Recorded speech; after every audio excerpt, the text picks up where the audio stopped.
Joined by my special guest, John Ondrasik of Five for Fighting fame. You may have heard me talking about John having been in Israel over the past many days. He's back in California. I don't know what time he thinks it is. His body must think it's like 4 o'clock in the morning.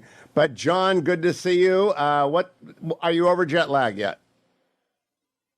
Hugh, I actually had to fly back to Portland and drive to Washington for a show last night to pick up my tour. So I'm not sure what planet I'm on, but I'm happy to be with you.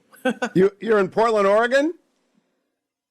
We're actually we had a show in Olympia, Washington last night. And as I speak to you today, I'm in Seattle looking out at the Ferris wheel on a lovely Seattle day. So yeah, I really haven't had much time to catch up, but it's certainly great to be home and great to see you. Well, thank you for finding time for me. I'm fascinated by your itinerary, and I view this as both travelogue and doomsday scenario, but a fitting introduction to the weekend before Passover and the day of Passover. I'll probably play some on Monday as well. John, tell us, first of all, just the itinerary. When did you arrive in Israel? What did you expect to do before Iran decided to turn it into the start of the first open Iran-Israel war? And what did you plan to come home? Well, I got to Israel, today's Thursday, a week ago, and I arrived Wednesday night. I had dinner with some influencers, a woman named Aviva Klompus, who's been amazing on Twitter, kind of documenting what's been going on in Israel and Hamas and kind of the abandonment of Israel. Met Elon Levy, some of the folks that work for the Israeli ministry and their social media. And then the next day, I met with troops. You know, me and Gary Sinise love to play for our troops in America, and I met with injured Israeli soldiers, many of them amputees, and I played some songs, and I spoke to them. I learned about their experience, which was very moving. And then, Hugh, that afternoon was by far the hardest couple hours of my trip. I met with hostage families. And I keep trying to figure out how to best explain that experience. But there really are no words, to listen to their stories, to look into the eyes of fathers children are still held hostage and feel that kind of, that dread, that agony, that never goes away. Every second they're thinking about what's happening to my loved one.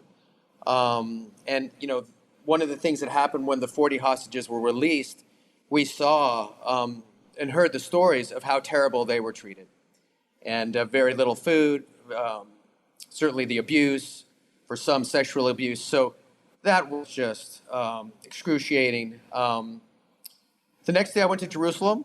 Okay, pause for a moment there. We spoke with you right after you had met with the injured soldiers. And you're not, no one ever gets used to it, but you are familiar with how to get comfortable with wounded soldiers. You've never dealt with a hostage family before, have you?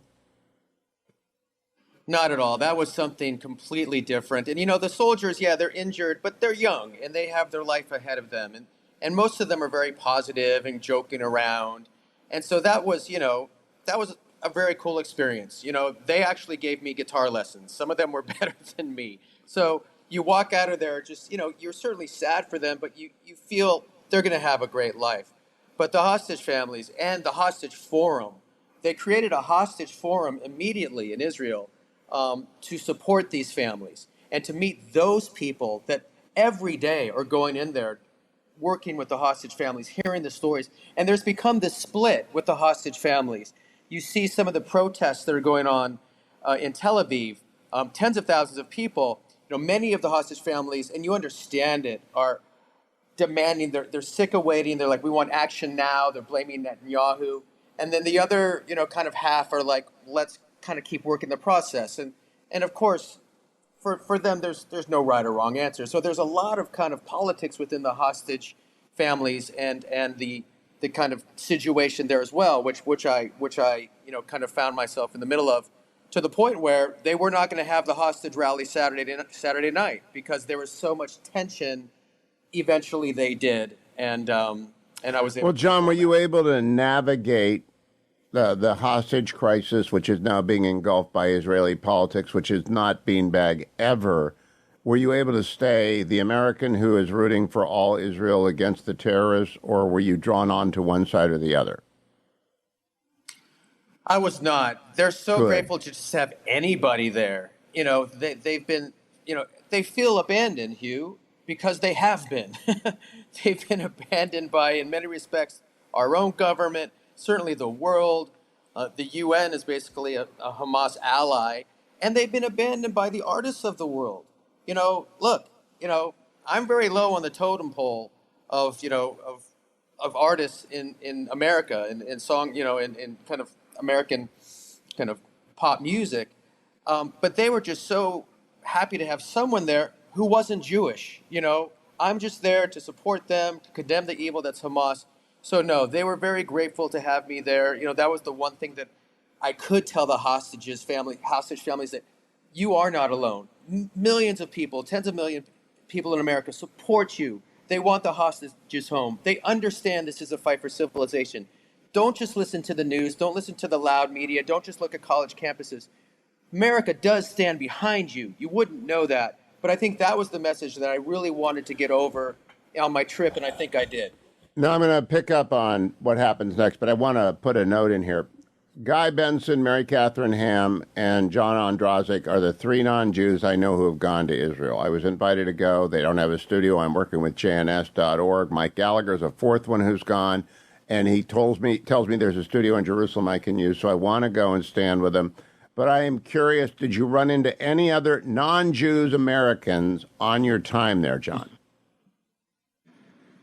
No, I did not, which All is right. I'm sad. astonished. Um, Let's go on with yeah. the trip. After you were at was it Hostage Square that you performed at on Saturday?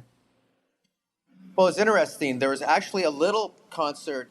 It was a jam session on Thursday night at Hostage Square. Just it's just a big square, kind of like Times Square. Anybody can be there, and they had a hostage family of a hostage named Aviatar, and every Thursday his family would kind of bring some people and play.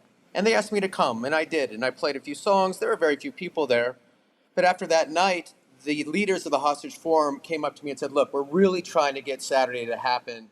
Would you play if Saturday happened?" Because Saturday there's 10,000 people there. It's broadcast on television, and I said, "Of course, I'm here for you." And then it turned out that actually did happen. So I was very honored and grateful to play that. What did you do on Friday between meeting with the hostage families on Thursday and then doing Hostage Square concert on Friday night? Yeah, Friday we did go to Jerusalem. We went and kind of had a tour of David's palace that they're excavating. Certainly, we went to the wall. We immersed ourselves in the culture. I actually didn't have a chance to have lunch, Hugh, because I went to do an interview with you. Oh, So, good. so priorities in order, and then we kind of went back, and I had some meetings with some Israeli artists. We're trying to do more. We're doing some more projects there. I went to a show with a famous artist named Danny Sanderson, who's kind of like their Brian Wilson. So I was having a lot of meetings with Israeli artists to try to do some collaborations, artistic collaborations to fight this war. Any Ukrainians with you because they know you as the guy who came to Ukraine as well? Or anybody aware of the fact that you've become the wandering minstrel of freedom from Hollywood? There was actually a woman named Oksana who used to be the chief of staff for the president of Ukraine. She's working with me on some of these collaborations because what we need to do, Hugh, is connect the dots. This whole Israel-Palestine thing, there's so much kind of gray area, kind of think moral, equivalency, that people are reluctant to talk about it. So I'm doing projects with Israeli artists, Ukrainian artists, Iranian dissidents, Palestinian dissidents, because that's what it's about. It's about the evil actors trying to tear down civilization, and they're all connected. So yes, I had my Ukrainian contact there. I had some of the Israeli artists and some of their managers. So that was initially why I was going to Israel, to tell Israel that we support them, but also work on these larger global projects, because without the arts, there's no way to win this war. There's no way to change minds. There's no way to get to the kids. So some of this other stuff that happened was kind of something I didn't expect, but certainly something I was very humbled and honored to do. Now, John, we just played a video of a very large crowd, the Five for Fighting set, and you are singing at Hostage Square. How many people are there? 1,000 people there, 1,500, 2,000? How many people are in Hostage Square? They have people surrounding because they can't get enough people in the streets, so they have videos all over the square. So I have to imagine there was, 5 to 10,000 people, and they do that every night. And the families come and hold up the pictures of their loved ones. Hugh, it'll remind you of 9/11 on 7th Avenue when you'd walk by and you'd see all the pictures of people who had been lost in 9/11. It really kind of brought me back to the concert for New York. And yeah, when and I'd never heard an announcement before a gig that said, if imminent Iranian missiles start to fall, here's the actions you take. And you know the crazy thing, Hugh? Nobody left. Nobody left. If that was me, I'd be running to my safe room. So that just shows you the fortitude of the Israelis and their attitude of, yeah, missiles may be coming, but I'm staying here. I'm singing. I'm watching the hostage families. So to sing okay, that really speaks to their plight, and have them singing it with me. Again, I can't put it into words. It was. Well, how long was the set for? I hate to get into the nitty gritty with someone who's jet lagged. Did one show last night and has another show next night. But I'd love to know how long the set list was, and what did you play? Superman 100 Years? Did you play? Of course, you would have played Okay. I'm not sure if you played the Ukraine song or the Afghanistan song. You've got sort of a trio of songs of freedom, which all come together on side of Just Cause. But what was the set? They asked me to start with Superman, which was appropriate. And I talked about, my experience at the Concert for New York. And I kind of equated that to October 7th, because it is the same thing. And then instead of playing another song, I wanted to speak to them. And I told them that it was my first time in Israel. Because I get asked two questions all the time. Why are you doing this? That's an easy question. Hamas is evil, and if you don't stand up to it, you're participating. The second question's harder. It's like, where is everybody else? So I wanted to speak to them, and I said to them, look, I'm not Jewish.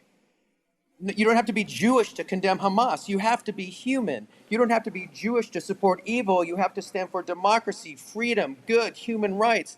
And I think that was the most important thing I did there. Singing the song was nice. Singing Superman was nice. But for them to hear from American non-Jew that we get it. We get it. And we're sorry that you feel abandoned. It's not okay. But, you have the support of good people, of conscience. And I wanted them to know that. And I could see in their eyes, and everybody I talked to, how much it mattered. And it's a shame that we're here. But I think hopefully this will inspire other folks to go, because going there John, was one of the most powerful every time that the Daniil Hartman, Yossi Klein Halevi podcast drops, a call for heaven's sake, I listen to it. I listen to Dan Senor, Call Me Back. I listen to Commentary Pod. I did an interview with Jonathan Tobin.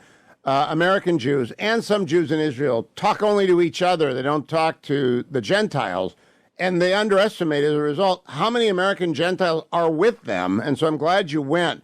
During the interview, during your concert, not during the interview, during your concert, did the Iranian attack begin, or was your concert already over and your remarks already over when the Iranian attack began? So it's so funny. Right before my performance, I actually met with your buddy Michael Oren. Oh, good. I saw the picture. Yeah, we had a very nice talk. And I met with so many people, some in the ministry, talking about what Iran might do. And everybody had different suggestions. Well, they'll do nothing, or they'll hit a base. But none of them said they're going to fire 300 ballistic missiles. So when I walked off stage, and I was basically hugging hostage families, I was approached by the head of the Hamas Forum. She said, hey, you need to be in your hotel by a safe room at 11 o'clock. And this was like 8:39. And I'm like, why 11 o'clock? Why not now? She said, at 11 o'clock, be in your safe room. So I'm like, all right. So after I kind of did my hugs and, and talked to folks, I'm like, all right, let's go to the hotel to the safe room. And Was my your son with typical you? Israeli friend, my son Johnny was with me, but Oh, typical God. Israelis, they're like, we have 2 hours, let's go to dinner. I'm Yeah. like, you guys are crazy. You guys are nuts. That's these Israelis. They're like, yeah, we got 2 hours before the missiles start to fall. And I'm like, you guys. So we went to the hotel. We had dinner, and then at 10:30, I went up to my room. Of course, I'm following everything on Twitter. And then basically, at the chime of 11, the initial drones were launched. And so, what did it sound like? What did it feel like? Were you worried about Johnny? What was Johnny doing? Johnny was downstairs having a beer with some beautiful Jewish Israelis, Hitting on and I the made him come Israeli to the room. girls. Yeah, they're gorgeous and wonderful. You know, it was tough because having Johnny there added a different dynamic. Sure. Between you and me, and because we're pals, my wife did not want him to go, and I was kind of like, I'll leave it to him, and he wanted to come. But the fact that all of a sudden we're under attack and Johnny's with me, and you think about what the worst could be. My wife was crying. Carla was like, "Get in on a plane now," and a lot of people were texting. So that was the worst part of it. How old is Johnny? And Johnny's 24, but he's a little So baby, and the IDF is all over Johnny's. Gaza and they're 19 and 21. Yeah. Okay. So I Carla's told you not a in the Jewish interview, mother. just walking down the street and seeing, four 18-year-old girls who are barely out of high school in full army dress with machine guns. You don't understand it, but you also see why Israel is still here and wins these battles. But yeah, so it was scary, and I'll tell you, until they fired the ballistic missiles, I was like, they're going to shoot them down. But once they fired the ballistic missiles, 12 minutes, right? Then they were like, all right, let's get right next to the safe room. And then for some crazy reason, I found myself on Fox News at 3 in the morning. So it was the most surreal day of my life. So, John, Oh when my you say God. a safe room, would you explain in some Yeah. detail for the audience that's listening or watching on the Salem News Channel? Is that in the basement? Is it concrete? Does it have a window on it? Because, of course, people who repaired to the safe room on the awful day of 10/7, many of them were murdered or kidnapped. Yeah, so basically in Israel, every hotel, every house has every kind of building, office building has to have a safe room. And the problem that happened October 7th is the safe rooms are typically used for missile attacks. And a lot of families have small houses, so they may have their safe room be where their kids sleep because they don't want to wake them up and move them somewhere. And many of the safe rooms don't have locks on the doors. I met an injured man at Sheba Hospital whose hands had been basically melted, and he'd had 9 surgeries because when Hamas came to his house on October 7th on the Gaza Strip, he didn't have a lock on the door. So he was just holding the door with his family behind him, and they were lighting explosives on the other side of the door that got the door handle so hot that it melted his hands. But he did not let go, and eventually they left, and he saved his family. So that's something that I never understood. But at the There's a hotel, song there, John. There's a song about hands. there is a, So, how long were you yeah. in the shelter for? Was the shelter in the basement of the hotel, or was it in your room? So every floor has a shelter on the floor. It's kind of where they keep some of the the towels and stuff. But it's reinforced doors, kind of like a submarine. The main shelter's in the basement. It's much bigger. It has food. It has water. It has bathrooms. So we never went to the bottom shelter. We were kind of literally 2 feet away from of the safe room on the floor. We were looking out at out the windows, literally for missiles. So in Tel Aviv, there were some folks that did. Where we were on the beach, we never actually saw an intercept, and we never went to the shelter. So, how long did the bombardment last? I know that the missiles struck immediately. The drones were advancing for hours. The cruise missiles took 2 hours, and the ballistic missiles took under 20 minutes. How long did the actual cacophony in the sky go on for? Well, we were given notice, as I said, at 11, and I think the first kind of missiles came in about 3 hours. So we really didn't get the all clear till 5 in the morning. That's when I kind of was able to. The IDF came on television and said, "Okay, we've handled most of the missiles, and you can basically stop sheltering. Be aware." So it was really like 5 hours of Israel. But remember, coming from Iran, Tel Aviv is on the Mediterranean, so it's the furthest away from Iran. So what really scared me was when I saw some of the intercepts over Jerusalem, because what that meant was they were targeting civilians. To that point, we weren't sure, but certainly you saw that. And then Tel Aviv is about an hour away from Jerusalem, so we were expecting to see some of the missiles and intercepts. But I just think the Iron Dome, the all of the countries that kind of took out many of the missiles and drones that got there, and it wasn't just some of the intercepts. They have brand new missile systems that the Arrow system that I'm learning about. It was it worked so well that I think they got all the missiles before they could get to Tel Aviv. And So, hey, John, without the Iron Dome, yeah. how did the Israelis react the day after? Are they stunned? Are they ready for a fight? Are they going about their business and having brunch? Because it's not Sabbath anymore. Sabbath is over for 24 hours. What did they do in the streets on Sunday? They went to the beach. They played volleyball. They rode their bikes. They went to dinner. They were. I wouldn't say it was like a normal day, like the Thursday before. But if you had said nothing happened last night, I wouldn't have known any difference. Certainly, I think some people were probably staying home, but it was incredible to see. Literally the day before, you couldn't get a reservation on Thursday night, and that was Iran was still saying the attack's imminent, and the day after, I went in the ocean and got stung by a jellyfish. So in my experience, the jellyfish are much more dangerous than Iran. All right. So, what day did you come back to the States, John? So tried to get flights. Nothing was happening. They were canceling everything.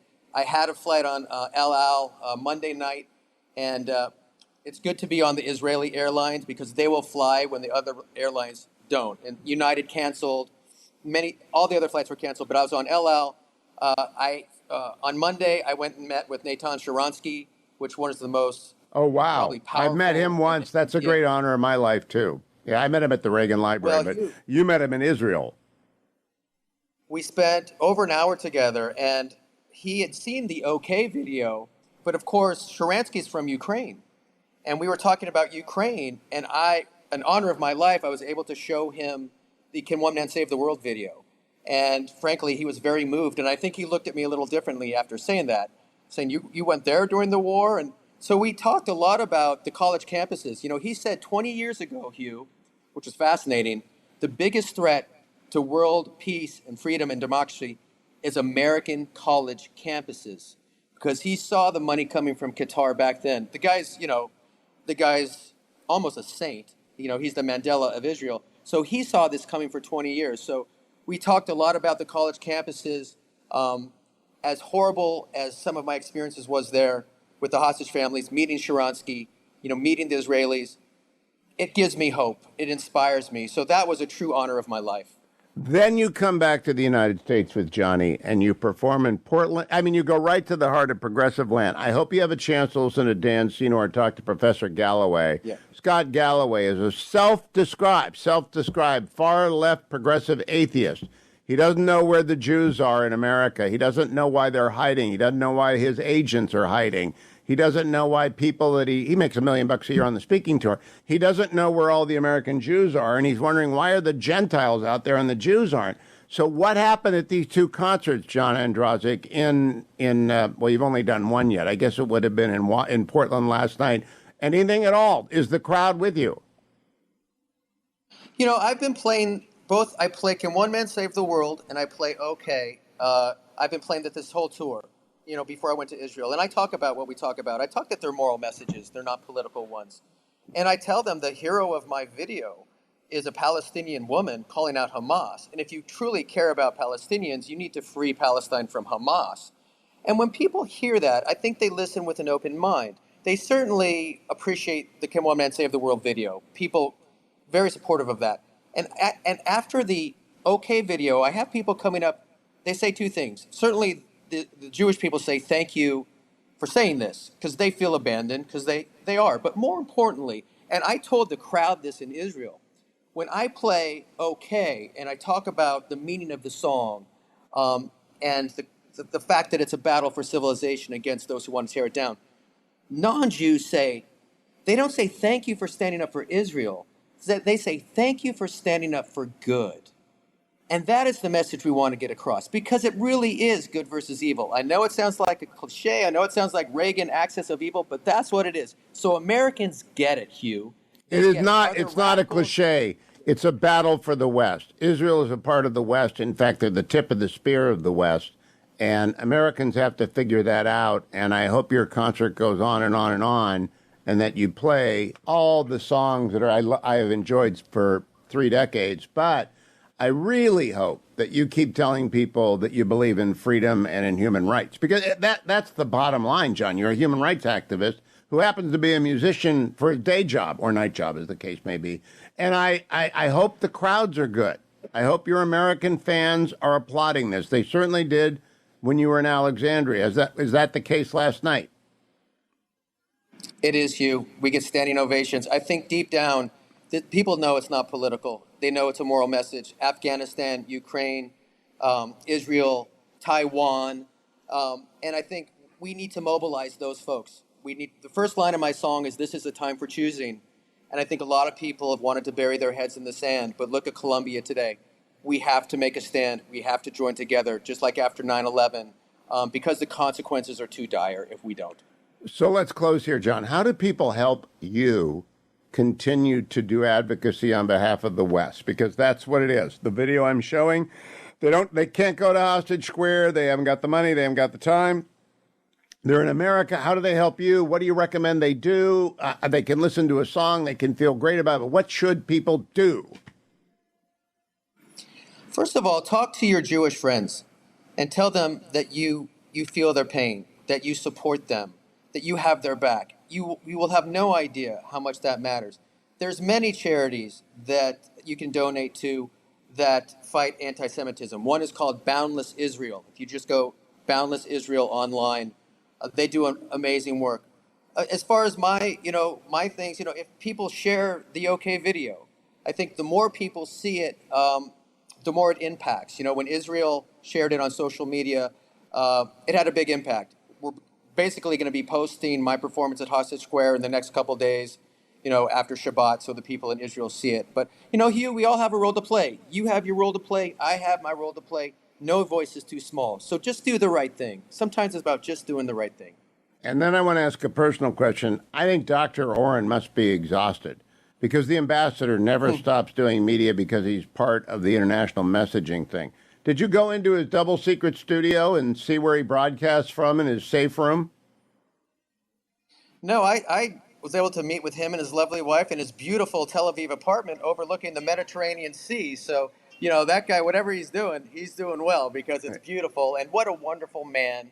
Thank you for connecting me with him. And his book is fantastic. About 2048, of Israel. I hope he's right. I just finished reading it. I hope Let's he's hope right. so. I mean, it's sobering, but I think a lot of what he talks about in 48 applies to America because we're facing a lot of those same problems and a lot of the same challenges. So we could learn a lot from that book as well. You are right about that. John Ondrasik of Five for Fighting fame, thank you for going for Israel. I'm glad you got back. I'm glad you brought Johnny back, and I hope you will keep coming back. I'll see you on the East Coast this summer when you're touring. God bless you, and thank you, and have a good show tonight. Can't back you up. I'm really sorry.